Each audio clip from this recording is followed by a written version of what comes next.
अधिकार आ जाता है।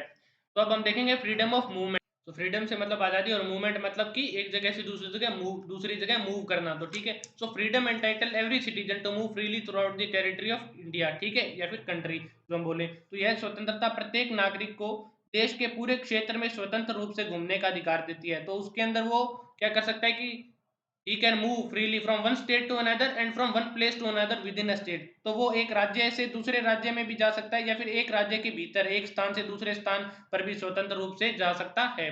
तो this right underline the idea that India is one unit so far centralized as concern and purpose is to promote national feeling and not parochialism, ठीक है। अब ये अधिकार इस विचार को रेखांकित करता है कि जहां तक नागरिकों को संबंध है, ठीक है, वहां एक भारत एक इकाई है। तो देश की यूनिटी बनाने के लिए अधिकार बनाया गया ताकि हम एक देश के अंदर एक यूनिट से दूसरी जगह हम जा सकें, ठीक है। तो कोई भी देश के अंदर ऐसे ग्रुप्स ना बन जाए कि हाँ वो इससे अनटच्ड फील करे, वो इससे अलग फील करे। तो एक कंट्री की नेशनलिज्म की भावना कॉन्स्टिट्यूशन मेकर्स ने सोची थी, तो तब ये राइट बनाया गया था। सो अब इसके अंदर भी क्या है कि ground of imposing reasonable restriction on freedom are two. अब इसके अंदर क्या है, स्वतंत्रता पर उचित प्रतिबंध लगाने के भी दो आधार है, ठीक है। आधार ये है कि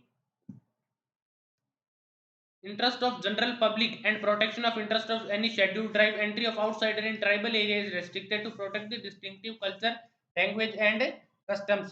तो अब इसके अंदर ये है कि आदिवासी क्षेत्रों में बाहरी लोगों का प्रवेश अनुसूचित जनजातियों की विशिष्ट संस्कृति, भाषा, रीति रिवाजों या फिर जो हम कहें कि शिष्टाचार की रक्षा करने और उनके पारंपरिक व्यवसाय और संपत्तियों का शोषण से बचाने के लिए प्रतिबंधित किया गया है।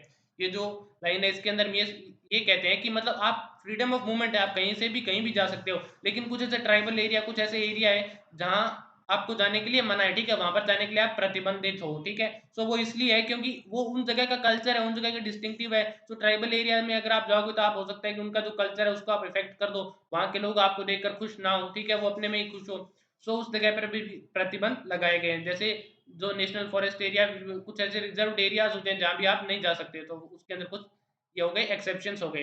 तो अब हम देखेंगे supreme court said that the freedom of movement of prostitute can be restricted on the ground of public health. तो कुछ ऐसे भी लोग हैं जिनकी फ्रीडम ऑफ मूवमेंट भी रेस्ट्रिक्ट की जाती है, जिसके अंदर एक्सेप्शंस आ गए कि बॉम्बे हाई कोर्ट ने ये कहा था कि validated the restrictions on the movement of person affected by AIDS, ठीक है। सो अब सुप्रीम कोर्ट ने भी, स्टेट कोर्ट के पास भी ये अधिकार है, उन्होंने फ्रीडम ऑफ मूवमेंट के अंदर भी कुछ रेस्ट्रिक्शंस लगाए हैं कि कुछ ऐसे लोग जो कि समाज के लिए सही नहीं है या फिर जो हैबिचुअल ऑफेंडर्स है, मतलब जिनकी आदत है एक जगह से दूसरी जगह दंगा भड़काने की, उनका फ्रीडम ऑफ मूवमेंट मना कर सकता है कि आप नहीं, आप यहाँ नहीं आ सकते हो। और कुछ जो इन्फेक्टेड पीपल है, जो मतलब एक जगह से दूसरी जगह हो सकता है कि वो वायरस फैला दे, तो उनका भी एक जगह से दूसरी जगह मूवमेंट प्रतिबंधित है, ठीक है। तो जैसे कोरोना के अंदर जो मतलब अफेक्टेड पर्सन होते हैं तो उन्हें आइसोलेशन में रखा जाता है, होम आइसोलेशन में रखा जाता है, तो उनकी फ्रीडम ऑफ मूवमेंट है। लेकिन ये एक्सेप्शन हो गया क्योंकि स्टेट ने रेस्ट्रिक्शंस लगा दिए।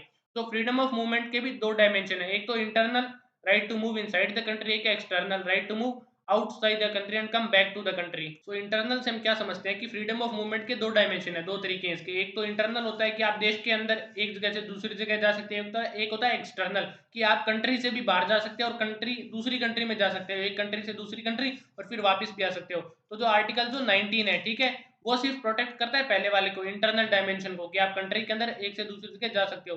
तो दूसरा जो राइट है एक्सटर्नल मूवमेंट का, उसको कौन प्रोटेक्ट करता है? आर्टिकल 21 उसको प्रोटेक्ट करता है। आर्टिकल 21 हमने पढ़ा था, right to life and personal liberty होता है। अब हम देखेंगे फ्रीडम ऑफ